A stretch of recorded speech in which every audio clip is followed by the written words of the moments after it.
You can modify the dimensions of the awning using the magnetic grid.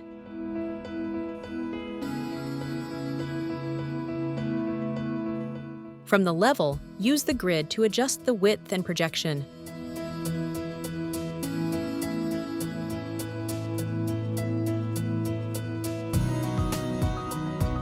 Define dimensions via manual keyboard entry.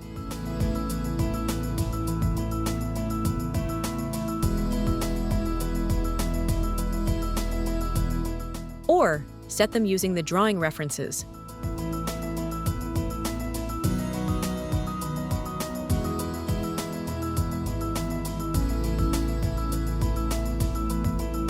Click on the anchor points to activate the object grip and move the awning.